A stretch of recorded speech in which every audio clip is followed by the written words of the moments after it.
হেলে গাছ এতিয়া আমি ৰেডি কৰিব লৈছোঁ আপোনালোকৰ ইটা বনানি দেখাম কেনেকৈ বনে চাই ল'ব ভাল কৰি। হেলে গাছ এতিয়া আমি ৰেডি কৰিব লৈছোঁ আপোনালোকৰ ইটা বনানি দেখাম কেনেকৈ বনে চাই ল'ব ভাল কৰি। এতিয়া বৰ্তমান ষ্টাৰ্ট কৰিলোঁহে, এতিয়া তোলা মানুহ কিনিবলৈ চাইছে এনেকৈ কাটিব লাগিব, এনেকৈ ধৰিলা, এনেকৈ মৰিলা, তাৰপিছত এনেকৈ কৰিলা, এইটোৰ নাম হৈছে কৰিলা, আৰু এনেকৈ মাৰিলা, এনেকৈ জাৰিলা। তো আমি এতিয়া আপোনালোকক দেখাম ইটা কেনেকৈ, তাৰপৰাতো দেখা নাপাব, এতিয়া অলপ পিছত খেলটো চাই লওক কেনেকৈ বনে।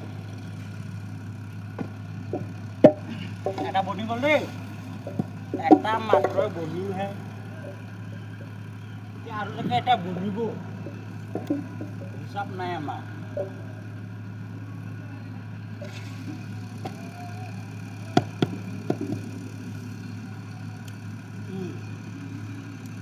এনেকৈ বনি এনেকৈ বনে,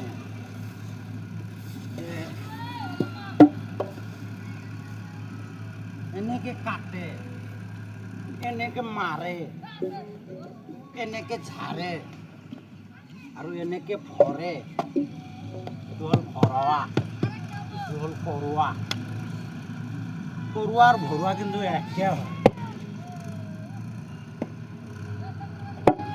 চাইছে আৰু চাব,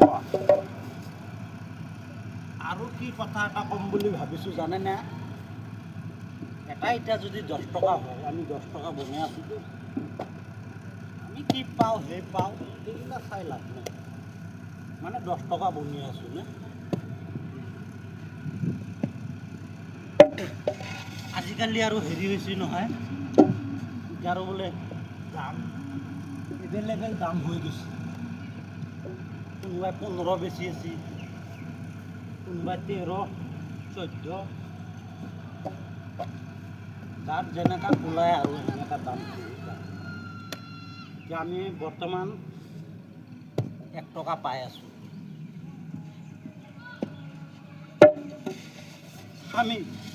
আমি চৰকাৰক কি দিয়া নাই? ঘৰ দি আছোঁ, চাহ দি আছোঁ, ইটা দি আছোঁ,